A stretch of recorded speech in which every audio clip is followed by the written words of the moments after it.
I never saw it coming. Not in a million years. She had me fooled so deeply that when I found out the truth, it hit me like a freight train. It all started out so normal. Or at least, it looked normal on the outside. My wife, Jessica, was beautiful, smart, and the mother of our 5 children. Our life was busy but perfect in a way. We had a routine, the kids had their school events, I had my work, and Jessica kept everything running smoothly at home. We made it work. But behind that perfect family picture, something was slowly rotting away, and I was too blind to see it. I should have known, but how could I? Jessica was always so devoted to the kids, so present, and every time I asked, she assured me that our life together was everything she wanted. It wasn't until that one night, that one moment, that everything crumbled. We were sitting at the dinner table, the kids around us, laughing and talking about their day. And out of nowhere, Jessica dropped a bombshell.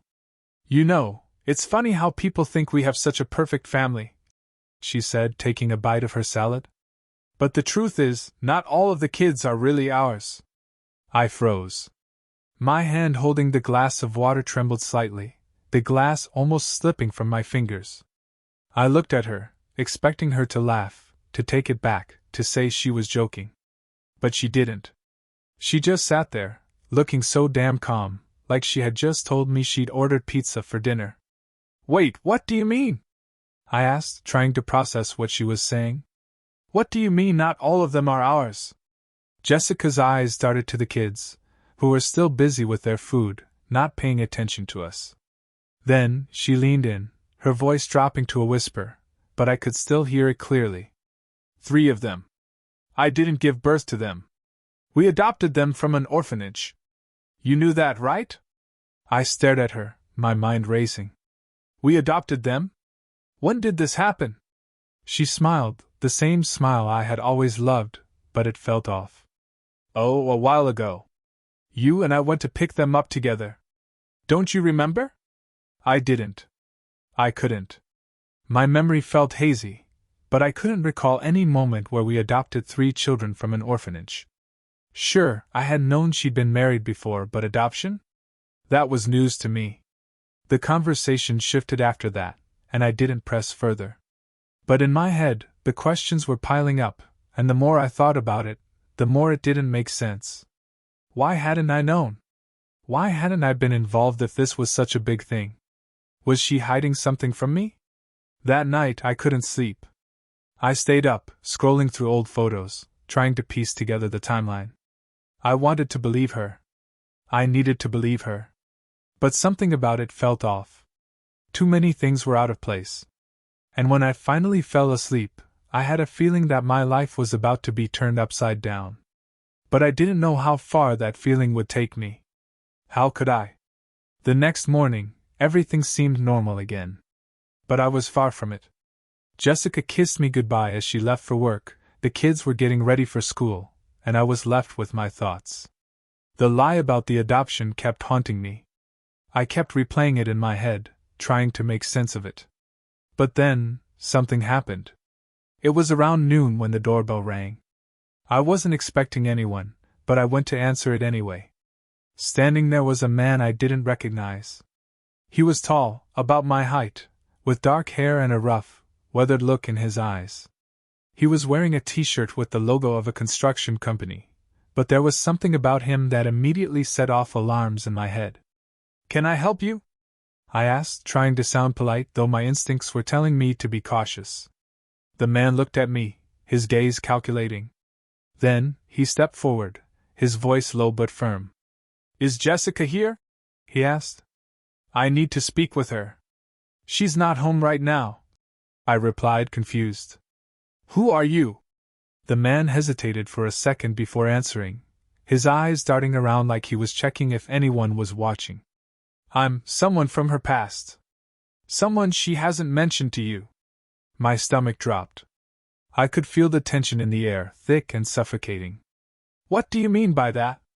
I asked, my voice a little sharper now. "She'll know who I am," he said, his tone cryptic. "Just tell her I came by." And with that, he turned and walked away before I could say anything else. I stood there, staring after him, my mind racing. Who was he? And why had he come looking for Jessica? I didn't know it yet, but this would be the first of many pieces of the puzzle that Jessica had carefully hidden from me.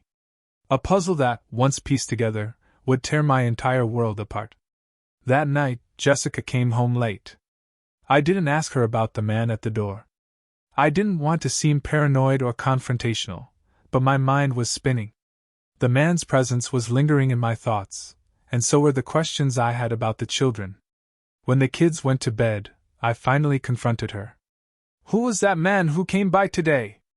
I asked. "He seemed to know you." Jessica looked at me, surprised by the question, but quickly covered it up with a smile. "Oh, that was just an old friend. No big deal."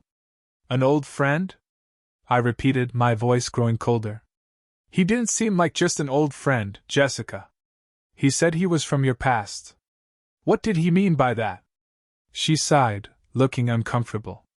"It's nothing to worry about. I'll explain it later." But something inside me snapped. I wasn't going to let it go. Not now. Not after everything I'd been feeling. "Explain it now," I said firmly. "I need to know the truth." Jessica's face hardened. She took a deep breath, as though deciding whether or not to tell me. And then she did. "The kids," she began slowly. "The three you thought we adopted, they're not really adopted." I stared at her, my heart pounding. "What do you mean, they're not adopted?" They're mine. But not from you." My brain couldn't process what she was saying. "What the hell are you talking about, Jessica?" "I had them with my ex-husband," she admitted, her voice barely above a whisper.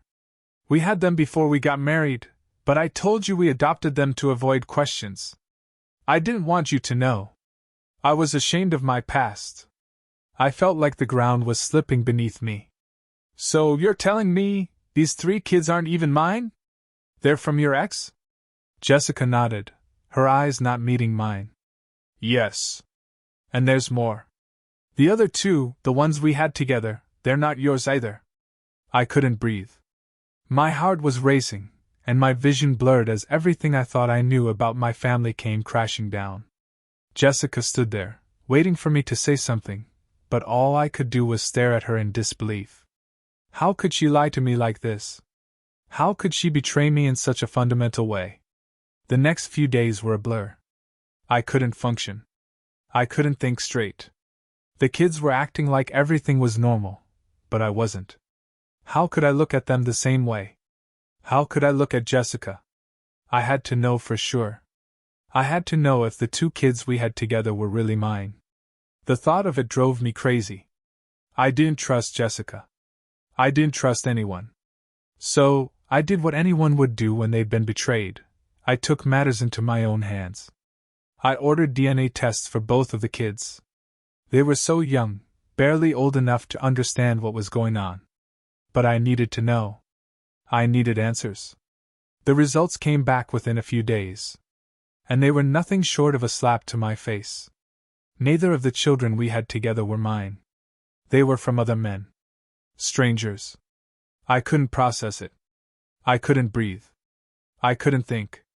The rage inside me built up so fast, so intensely, that I couldn't contain it. When Jessica came home that evening, I didn't say a word. I just handed her the envelope with the DNA test results inside. She looked at it, opened it, and her face strained of color as she started reading. Her eyes widened as if she had just realized the magnitude of what she had done.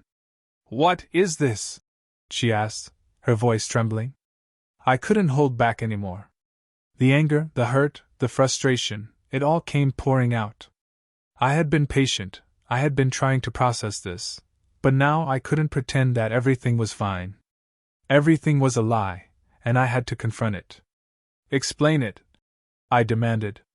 "Explain why none of those kids are mine.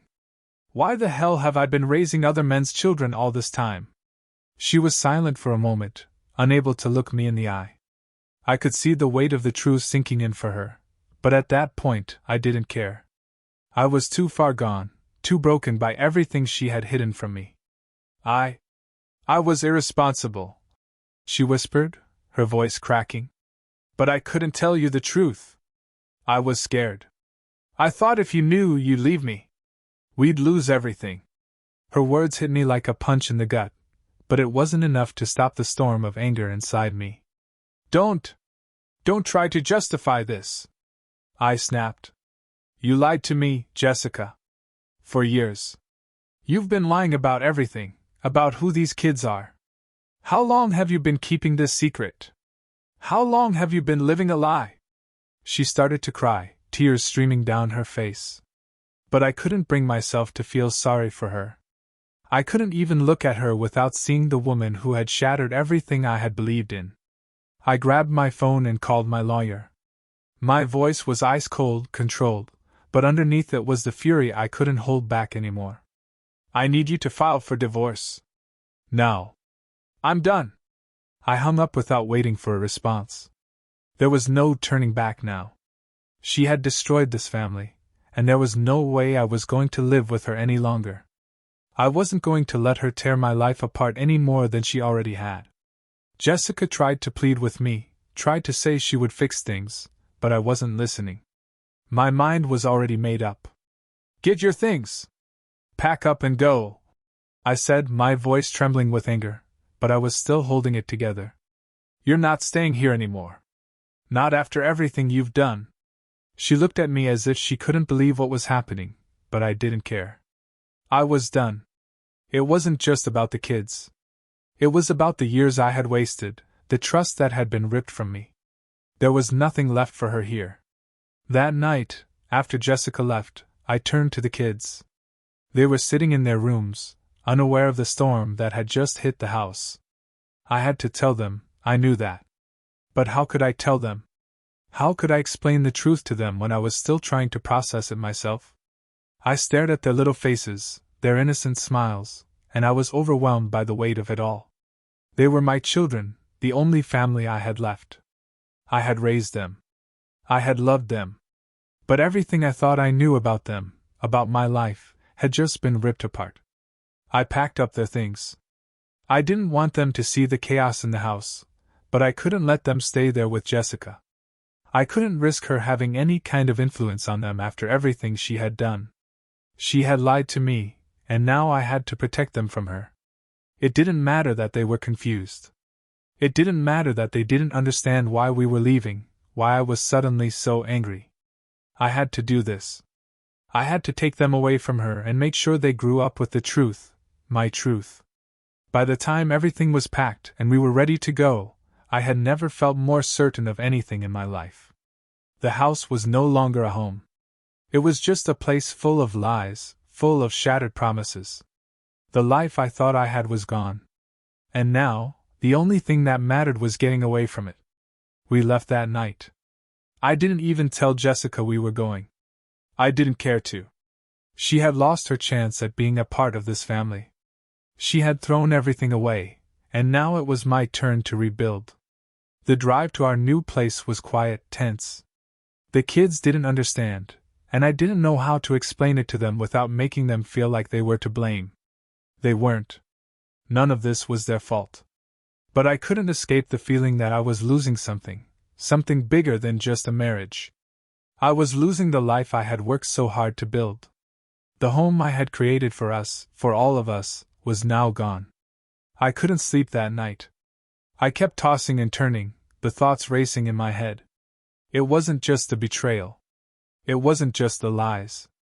It was everything. The years I had spent being the good husband, the good father, the provider, only to find out that none of it had been real. I had been living in someone else's dream, someone else's version of the truth. I kept thinking about the DNA results, about the children who were supposedly mine but weren't. I had loved them like they were my own. I had raised them, cared for them. I had believed in the story Jessica had told me. But it was all a lie. And now, I was left to pick up the pieces. The next few days were a blur. I was dealing with lawyers, paperwork, the constant barrage of phone calls from Jessica, but I couldn't bring myself to listen to any of it. She tried to contact me, tried to apologize, but I knew better. The damage was done. The trust was gone. There was no way to fix it. The divorce proceedings were moving forward. Jessica was fighting for everything, our house, the kids, everything she could grab onto. She was desperate, and I could see it in her eyes when I saw her in court. She had already lost me. But she didn't seem to care about that. She just wanted to win. I was done with the fight. I wasn't going to let her drag me through this any longer. I wasn't going to let her hurt me again. I took the kids, and we moved into a new house. It wasn't much, but it was ours. And it was peaceful. For the first time in weeks, I could breathe again. It wasn't perfect, but it was a start. But even though I had taken the first steps to rebuild, I couldn't shake the feeling that something was still wrong. That something was missing. I had won. I had gotten the kids, the house, everything I needed to make a new life. But I couldn't stop thinking about Jessica. I couldn't stop thinking about the lies. I thought I was done with her. But that wasn't the end. It wasn't even close. I didn't expect it. I didn't want it. But it came anyway. It was late one evening when I got the call from my lawyer. I didn't recognize the number, but I answered it anyway. "Hello? Is this Mr. Miller?" the lawyer asked. "This is Michael Hardy, the executor of Jessica's estate." I froze. My stomach turned. Jessica? An estate? What the hell was he talking about? "Is everything all right?" I asked, my voice tight. "Well, it's complicated," the lawyer began. "I'm afraid there's been an unexpected development. Jessica has left behind a will." "A will? Why the hell would she have a will? It's not like she had anything left to give." I wasn't even sure I wanted to know. "Mr. Miller, I need you to come down to the office," the lawyer continued. "There are some things in the will that you'll want to see." The words hit me like a punch to the gut. There was more? Was this her final attempt at control? What could she possibly have left to say? I took a deep breath and agreed to meet him the next day. But nothing could have prepared me for what I was about to learn. The following afternoon, I walked into the lawyer's office, my head spinning with 1,000 questions. Michael Hardy, the executor, was sitting behind his desk, a folder in front of him. He didn't look at me right away, as though he were deciding how to break the news. Finally, he looked up and sighed. "I'm sorry to have to tell you this," he said, "but Jessica's will is complicated." I sat down, the knot in my stomach tightening. "What do you mean complicated?" Michael opened the folder and slid a document across the desk to me. "According to this, Jessica left a letter for you. She wanted you to know some things before you made any final decisions about the children." I glanced down at the letter. My fingers trembled slightly as I picked it up. "I hope by now you've come to terms with our past," the letter began. "But there's one thing I never had the courage to tell you, and it's time you knew the truth." My heart stopped. "The truth?" I whispered under my breath. "What truth?" The lawyer's voice lowered. "She admitted to something. Something you won't expect. It turns out that the father of all 5 children, including the ones you raised as your own, was never you." The words on the paper blurred in front of me, but I forced myself to keep reading, hoping to make sense of it, hoping it was some cruel joke. But the more I read, the more it became clear. Jessica had finally admitted something that would haunt me for the rest of my life. And he was the one who was always there. He fathered all 5 of our children, yours and mine. I never told you because I didn't want to lose you. I thought if you knew, you would leave me. I thought we could be a family, just the 3 of us. But that's not the truth. And I want you to know who I really was, who we really were, before you make any decisions about the kids." I couldn't breathe. I felt a cold sweat break out on the back of my neck. I stared at the paper, trying to piece the words together. The father of all the children, the man I had believed was out of our lives, was her ex-husband. He had been there all along, hidden in the background of my family's life, and I never even knew. My hands shook as I read the letter again, this time more slowly, as though trying to grasp the magnitude of what it meant. Jessica had lived a double life, one I had never even suspected. All those years, all those birthdays, holidays, and milestones, she had been carrying a secret. The children I thought were mine, the ones I had cared for, protected, and loved with everything in me, they weren't even mine. The lawyer's voice snapped me out of my shock. "Mr. Miller, you should know. This man, her ex-husband, has been actively involved in the kids' lives. He was the one who contacted her in the beginning, when you first met her. He never really left her, even when you thought they were divorced. And when the children were born, he was still around. He's been in contact with the children, too, especially the 3 she told you were adopted." I leaned forward in my chair, gripping the edge of the desk to steady myself. "Why didn't you tell me this before?" I demanded. "Why didn't you say anything? I had no idea she was still in touch with him. I had no idea she—" My voice broke, but I forced myself to continue. "She lied to me for years. She made me believe I was raising her children as my own, and all this time, I was living a lie." The lawyer nodded, looking uncomfortable. "I know it's a lot to take in, but you need to understand, Mr. Miller, that Jessica didn't want you to know. She wanted to keep her past hidden from you, from the children. And the man she was involved with, he's been there for them. He's been supporting them, watching them grow up. And now that Jessica is gone, he's likely going to fight for them." That last sentence struck me like a lightning bolt. "What do you mean, fight for them?" I asked, my voice turning cold. "You mean to say that her ex-husband might try to take my kids away from me?" The lawyer gave a reluctant nod. "I'm afraid that's a real possibility, Mr. Miller. Legally, he has a claim to them, as he is their biological father. And while you've raised them, there are complications with the adoption and the legal paperwork. There's a chance he could gain custody." I felt like the room was spinning around me. I couldn't process it. The man who had caused all this pain, who had fathered my children without me knowing, could now come back and take them away from me? My blood ran cold. It felt like everything I had worked for, everything I had fought to protect, was now slipping through my fingers. "I'll fight for them," I said, my voice low and steely. "I will not let him take them. I don't care what the law says. Those kids are mine now. I've raised them, I've loved them. I'm their father." The lawyer gave me a sympathetic look. "I understand, but it won't be easy. You'll need to prepare for a long legal battle. And it will get messy." I didn't care. I had lost enough. I wasn't going to lose them, too. That night, I went home to the kids, still reeling from the revelation. I hadn't told them about the letter yet. I couldn't. They were too young to understand, and I didn't want them to carry the weight of that truth. They had already been through enough. I didn't want them to feel like their entire world was falling apart. They were asleep when I got home, their little faces peaceful, unaware of the storm that was brewing. I watched them for a while, my heart heavy. The love I felt for them was so deep, so raw, that it felt like a part of me was breaking all over again. How could Jessica have done this to me? How could she have hidden this for so long, kept me in the dark about something so crucial, so foundational to our family? I couldn't stop thinking about her ex-husband. The man who had fathered all the children.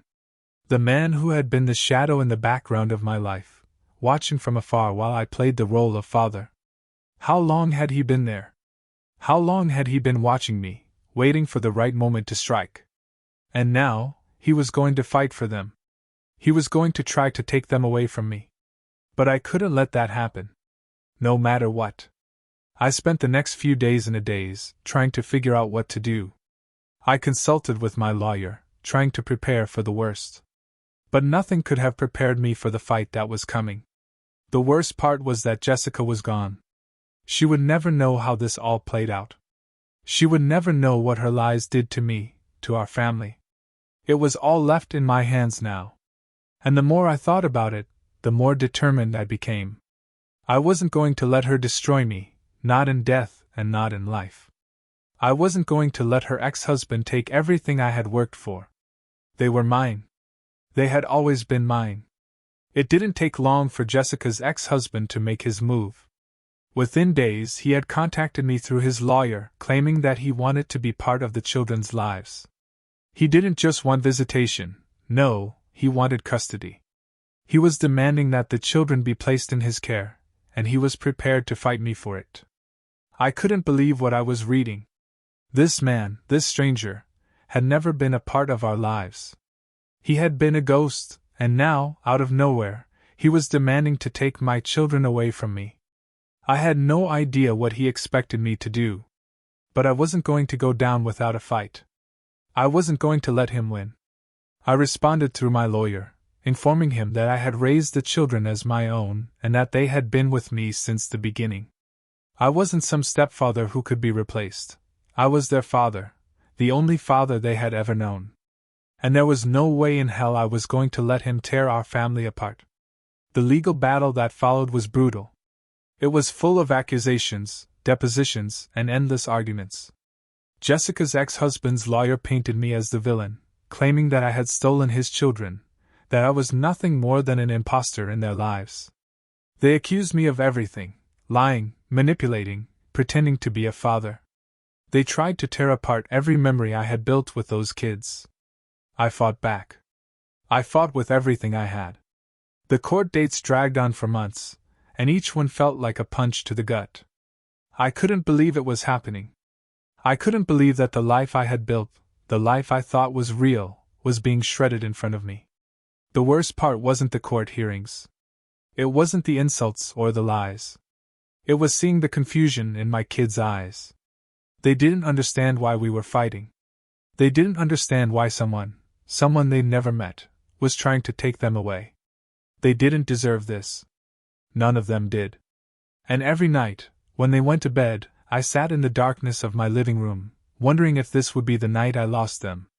The uncertainty, the fear, gnawed at me, and I couldn't escape it. The thought of them being taken away, of them being ripped from my arms, it was a nightmare I couldn't wake up from. But in the end, it wasn't enough. In the end, the truth about the lies Jessica had told, about the man she had kept hidden, came to light. And it was too much for the courts to ignore. I won. I fought for them, and I won. Jessica's ex-husband was granted visitation, but custody was mine. The children stayed with me, where they belong. The relief that washed over me was indescribable. I had won, yes, but at what cost? How many scars did I now carry, and how many would they carry for the rest of their lives? I would never be able to fix what had been broken. I would never be able to erase the betrayal, the lies, and the devastation. But I would protect them. I would make sure they knew that, no matter what, they were loved. In the end, I was their father. And that was something no one could take away from me. Even after everything, after the fight for custody, after the revelation of Jessica's lies, there was one final truth that I had to come to terms with. The final betrayal that would haunt me forever. Jessica's ex-husband was the father. All this time, he had been the one. He was the one who had left and come back. He was the one who had been a part of our lives, even when I didn't know it. And the hardest part? He had always been there. He had always been the one person Jessica couldn't let go of. The one person who was always in the background, waiting for the right moment to take everything from me. I couldn't escape the feeling that it had all been a game to her. A sick, twisted game. And I had been the pawn. But in the end, I didn't let him take my kids. They were mine. No matter what. And that was something I would never let anyone take away from me. The betrayal cut deeper than I could ever explain. But I was done being the victim. It was time to move on, time to protect what was mine, time to rebuild. And this time, I would do it with the truth. No more lies. No more secrets. Just me and my kids. And we would move forward, no matter what came next.